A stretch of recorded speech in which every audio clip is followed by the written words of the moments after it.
try to stay awake. This is in the afternoon. I try to stay awake. So I have ginger, I have very bitter type and sometimes very sour type of lemon candy to keep myself awake. But still, sometimes my mind will drift away. So in a music competition or in this type of thing, in a presentation, perfection for the first, now for piano competition, is the 30 second or 45 seconds in the beginning of your play. And then the last 45 seconds when you finish. This will determine whether you will at least got a place in that musical competition. Not that 3 minutes or 5 minutes of your play. Because the judge, his mind or her mind is going to drift away for something else that you don't know what that is. But if you play very well in the beginning, then the judge says, this is really good. Then his mind started to drift away. And then finally, you end perfect. Then you get a place. Believe me, this is entirely true. Same case for this competition. Imagine the panel of judges have 12 presentations to look at, 15 minutes, and then 10 minutes Q&A after lunch. So please, your first 3 minutes, your last 3 minutes of your presentation has to be perfect. Okay? Practice it. Now, even though this is really for investors, PPT, the PowerPoint is for investors. Why they can make money? Okay. Now, for your case as a social enterprise, the judges are going to, you will try to convince the judge why your business proposal is good. Why you can to a certain extent, why they should give you the money, or at least why they say that you should win. So you have to, in the presentation, convince the judge or the judges that your project or your social enterprise got some social value that will benefit society, benefit the rest of the world, or solve the world's hunger. Okay, convince them. Okay, this is your main message. Why you should win. Okay. The objective is to get now. Okay, this point probably will not apply to you. The objective is to get the money, not for the investor to give you the money. So be proactive to follow up. Meaning that now, I think that you don't have the chance to follow up after your presentation. I mean, you cannot call the judge, right?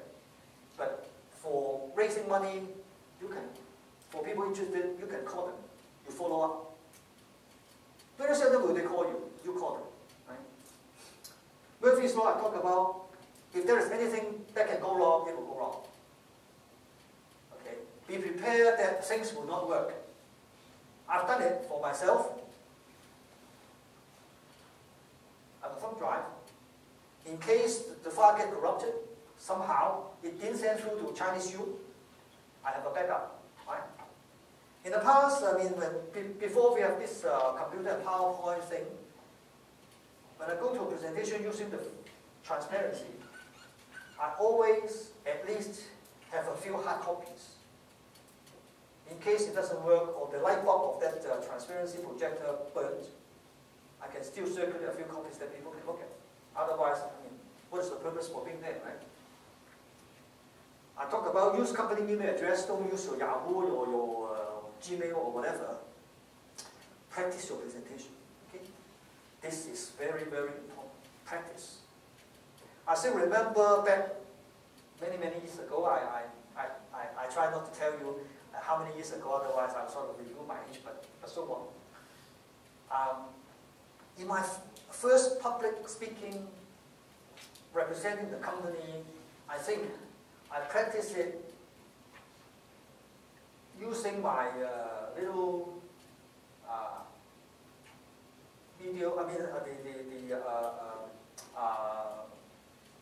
my little recorder.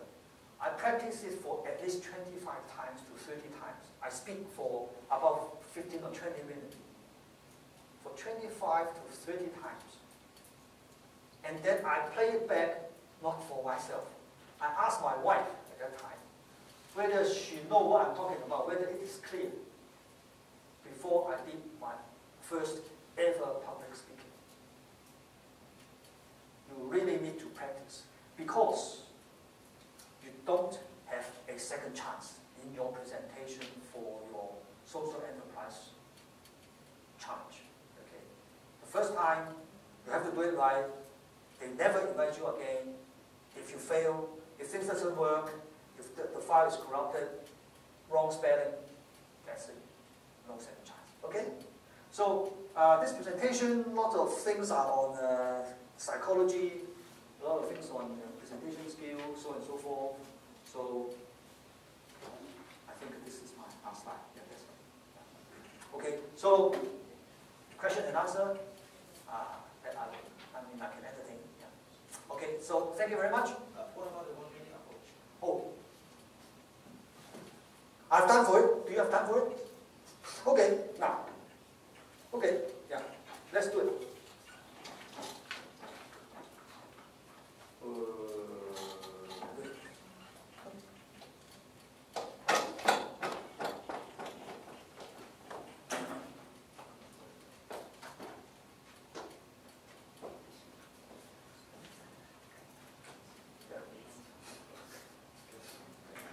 Still know how to run this computer. Now, just about 4 to 5 slides. We have a bit of time. Now, the 1 minute approach. It all stems from 1999 to the year 2000. That was the time that we have what we call the .com era. At that time, internet started to come, and a lot of portals, people looking for money, and become eyeballs, and so on and so forth. Now, at that time, the investors are so busy that they claim every day they receive 10 to 20 proposals asking them for money. That was real at that time. Okay, so they are so busy. So how can you approach them and convince them that you can come? I mean, they should listen to you for a 15-minute presentation later on. Technically, you only got 1 minute. That is what we call an elevator approach, meaning that you only have time. At the lift lobby, identify who is the investor, you approach them. Okay, Mr. Franklin, I have a very, very good proposal that going to guarantee make you a lot of money. Will you listen to me? Then the guy, started to get into the lift. You follow, and then you have time to talk to him for about 1 minute until the door open for his floor.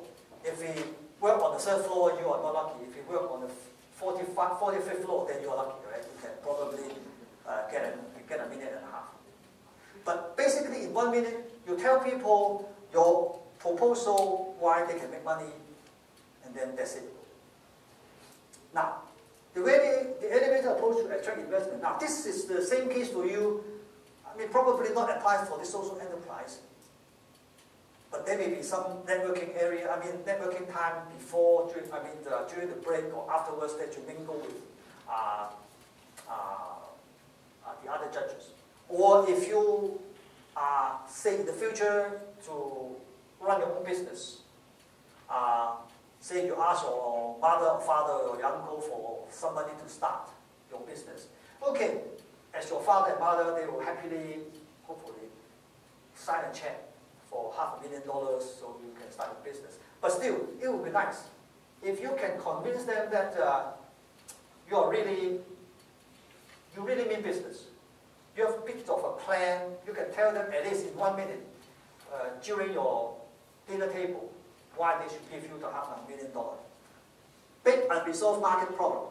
I mean, this is what we talk about in the 50-minute presentation. The market size, how your product can solve it, and how much money you can make and when. In 1 minute. For example, now this is a very long one, but I can do it in 45 seconds. Okay, so if I approach an investor or my mother or my father, they'll say, okay, the present problem in the CCTV or security monitoring market is that, pause a little bit. One monitor can only display image of one camera inside the same building.